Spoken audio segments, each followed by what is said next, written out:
आदाब नाजरीन, कश्मीर नई दस्तक में आपका खैर मकदम है। पीएमडीपी के तहत जम्मू कश्मीर के शहरों की सूरत बदलने के लिए कई बड़े प्रोजेक्ट्स लॉन्च किए गए, जिनके जल्द मुकम्मल होने का इंतजार रियासत के लोगों को भी है। तो आज कश्मीर नई दस्तक में बात होगी पीएमडीपी के कुछ ऐसे ही बड़े प्रोजेक्ट्स की।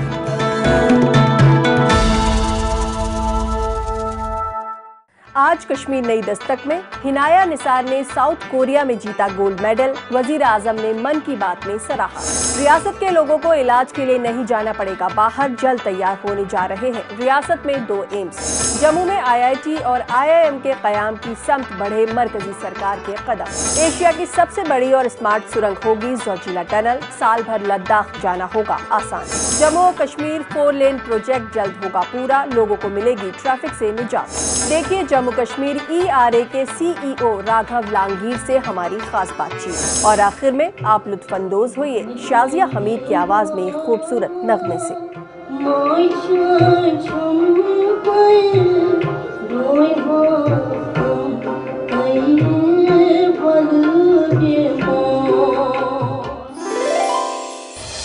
वजीर आजम नरेंद्र मोदी देश के नौजवानों के मुस्तकबिल की फिक्र करते हैं, इसीलिए उनकी नजर उन नौजवानों पर रहती है जो देश का नाम रोशन करने में लगे हैं।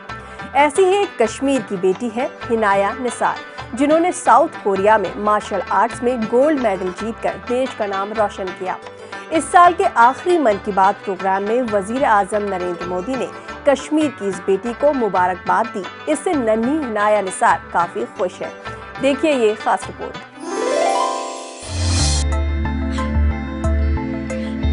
अनंतनाग के कोकरनाग इलाके से ताल्लुक रखने वाली 12 साला हनाया के चेहरे पर खुशी साफ झलक रही है, और हो भी क्यों ना। इस मुस्कुराहट के पीछे इस साल के आखिरी मन की बात प्रोग्राम में वज़ीर-ए-आज़म नरेंद्र मोदी की उसको मुबारकबाद देना है। और न सिर्फ उन्होंने मुबारकबाद दी, बल्कि हनाया के रोशन मुस्तकबिल के लिए अपनी नेक ख्वाहिशात का भी इजहार किया।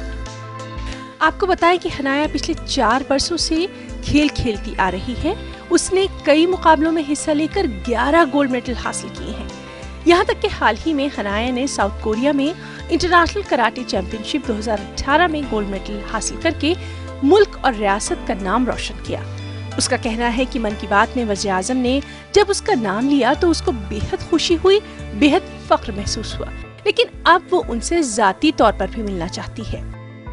मन की बात के एपिसोड में जब नरेंद्र मोदी जी ने मेरा नाम लिया, मैं बहुत ही खुश हुई। एक्चुअली ये सरप्राइज़ था कि ऐसा मैंने एक्सपेक्ट नहीं करा था, लेकिन जब ये हुआ मैं बहुत ज़्यादा खुश हुई। मेरे पेरेंट्स भी बहुत ज़्यादा खुश हो गए। अब मेरी दिली ख्वाहिश है कि मैं जो प्राइम मिनिस्टर नरेंद्र मोदी जी है उनसे मिलूँ। हनाया के घर वालों का भी यही कहना है कि हनाया पहले से ही कुछ अलग करने का जज्बा रखती थी, और इसी सोच ने उसको आज मुल्क में शोहरत दिलाई है। उनका कहना है कि वो बेहद खुश हैं कि वज़ीर आज़म ने हनाया की हौसला अफजाई की, और इससे हनाया का अब पढ़ाई में और खेल में मजीद दिल लग सकेगा। वो मजीद जोश और जुनून के साथ आगे बढ़ सकेगी। मुझे बहुत खुशी मिली ये जान के कि मेरी छोटी बहन ने इतने सारे मेडल्स लिए हैं, गोल्ड मेडल लिए हैं। तो मैं ये चाहूँगा कि इसे अपना जो टैलेंट है, हिडन टैलेंट था, इसने थोड़ा सा दिखा दिया। सिर्फ मेरी बहन को नहीं बल्कि तमाम उन सबको जिनमें ये टैलेंट है, गवर्नमेंट को चाहिए कि फाइनेंशियली सपोर्ट करे। हनाया का कहना है कि खिलाड़ी को जीत की सोच ही नहीं बल्कि जोशो वलवले का भी होना चाहिए, और सही स्पोर्ट्समैन वही है जो कि अपने खेल में अपना मुस्तकबिल तलाश करके आगे बढ़ सके। हार या जीत खिलाड़ी के लिए मायने नहीं रखती। मैं उनको कहना चाहूँगी कि प्लीज़ आप कंटिन्यू करें, गेम में रहे आगे। इट्स नॉट कि आप सिर्फ गोल्ड मेडल जीते या फिर कोई मेडल जीते। एक चीज़ होती है एक स्पोर्ट्स पर्सन के लिए कि वो परफॉर्म करे। जब वो परफॉर्म करता जाता है और हार्ड वर्क करता है, उसके बाद उसको मिलता है जो वो चाहता है अपनी लाइफ में। बस मैं यही बोलना चाहती हूँ कि आप लोग हार्ड वर्क करें और जो गेम है उसमें आप फोकस रखें, जो भी खेलते हैं। कमसिन हनाया की कामयाबी का सफर अभी शुरू भर हुआ है। उम्मीद और दुआ यही है कि हनाया न सिर्फ खेल के मैदान में आगे बढ़े बल्कि जिंदगी के सफर में भी इसी जोश व वलवले और कामयाबी के साथ आगे बढ़ती जाए और मुल्क और रियासत का नाम यूं ही रोशन करती रहे। लगातार बढ़ रही आबादी से जहां लोग पहले ही परेशान हैं, वहां अस्पतालों में भी बुरा हाल है। बढ़ती आबादी की वजह से श्रीनगर और जम्मू के अस्पतालों में भी कुछ ऐसा ही मंजर है। इससे निपटने और बेहतर तिब्बी सहूलियात मयस्सर कराने के लिए पीएमडीपी के तहत श्रीनगर और जम्मू में एम्स की तामीर का काम तेजी से जारी है। देखिए ये खास रिपोर्ट। जनूबी कश्मीर के अवंतीपुरा इलाके के इस खूबसूरत हिस्से में 2000 करोड़ की लागत से एम्स का कयाम अमल में लाया जा रहा है। हालांकि सख्त सर्दी की वजह से आजकल तामीराती काम में जरा रुकावट आई है, लेकिन इस काम से जुड़े ओहदेदारों का कहना है कि मौसम में बेहतरी के साथ ही तामीराती काम में सूरत लाई जाएगी। एम्स की तामीर का जिम्मा सेंट्रल पब्लिक वर्क डिपार्टमेंट को दिया गया है, जिन्होंने मकामी इंतजामिया की मदद से बुनियादी काम मुकम्मल कर लिया है। आला अफसरान मुसलसल इस काम की निगरानी कर रहे हैं और उम्मीद की जा रही है कि बुनियादी काम पूरा करने के बाद एम्स का असल ढांचा यहाँ जल्द ही खड़ा किया जाएगा। गवर्नर इंतजामिया ने एम्स के क़याम में शामिल मुख्तलिफ महकमों में रब्त को इस्तवार करने के लिए एक कमेटी तश्कील दी है ताकि काम में सुरात लाई जा सके।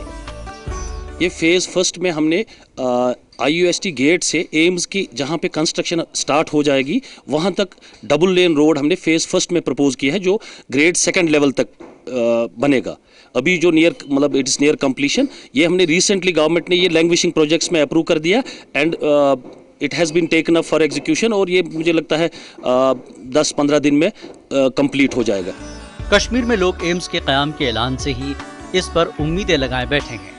यहाँ पर अस्पतालों में मरीजों का रश इस कदर बढ़ गया है कि OPD के बाहर लंबी लंबी कतारें लगी रहती हैं। लोगों को अक्सर मुल्क के बाहर बड़े अस्पतालों में जाना पड़ता है और प्राइवेट अस्पतालों में लाखों रुपए खर्च करने पर ही इलाज की सहूलत मैसर होती है। ऐसे में लोग एम्स के क़याम को एक ख्वाब की ताबीर से कम नहीं समझते। जो भी सीरियस पेशेंट्स उनको हम दिल्ली रेफ़र करते हैं इलाज के लिए, जो भी सीरियस, क्योंकि यहाँ पे उतनी फैसिलिटीज़ अवेलेबल नहीं है। लेकिन जो पुअर लोग होते हैं वो अफोर्ड नहीं कर सकते दिल्ली जाना, तो उनके लिए बहुत फ़ायदेमंद है क्योंकि यहाँ पे हर किस्म की मेडिकल फैसिलिटी अवेलेबल होगी। उधर जम्मू में सांबा के विजयपुर इलाके में भी वज़ीर-ए-आज़म तरक्याती प्रोग्राम के तहत ही इसी तर्ज का अस्पताल तामीर हो रहा है। एम्स की तर्ज पर बनाए जा रहे इस इंस्टीट्यूट की बदौलत जम्मू खित्ते के लोगों को नजदीकी तौर पर हर किस्म की तिब्बी सहूलत मैसर होगी। लगभग 95 कनाल अराजी पर तामीर हो रहे इस प्रोजेक्ट की दीवार बंदी और दीगर बुनियादी काम पहले ही मुकम्मल किया जा चुका है और ओहदेदारों के मुताबिक काम सूरत से जारी है। मकामी लोगों का कहना है कि इस मेडिकल इंस्टीट्यूट के क़याम से इन्हें काफी फायदा होगा और लोगों को बेहतर और जदीद तिब्बी सहूलियात नजदीकी तौर पर मैसर रहेंगी। ऐसे भी आप लोगों को पता है कि जम्मू कश्मीर में हेल्थ केयर फैसिलिटीज़ की बुरी हालत है। यहाँ पे हेल्थ केयर फैसिलिटीज़ नहीं है, डॉक्टर्स अच्छे नहीं हैं, तो एम्स के आने के बाद JNK के लोगों को इसका काफ़ी बेनिफिट मिलेगा। अब जबकि एम्स जो कि जम्मू कश्मीर में बन रहा है, तो मेरे अकॉर्डिंग जम्मू कश्मीर के लोगों को बहुत बड़ी एक सौगात मिल रही है जो कि गवर्नमेंट दे रही है, उनको सहूलियत प्रोवाइड हो रही है यहाँ पे। जम्मू कश्मीर में हालांकि पिछले चंद साल में बुनियादी सतह पर अस्पतालों में कुछ बेहतरी आई है, लेकिन अभी भी कश्मीर में गाँव देहात से रोजाना हजारों मरीज श्रीनगर और जम्मू मुंतकिल किए जा रहे हैं और यहाँ भी जदीद टेक्नोलॉजी और सहूलियात का फुकदान पाया जाता है। ऐसे में लोग अब एम्स के जल्द से जल्द क़याम की मुंतज़िर हैं ताकि मुश्किल हालात में लाखों रुपए बैरूनी रियासतों में खर्च करने से बच जाएं और सेहत बख्श माहौल में इलाज मुमकिन हो सके। कई लोग इस प्रोजेक्ट से रियासत में मेडिकल टूरिज्म के फरोग की भी उम्मीद लगाए बैठे हैं।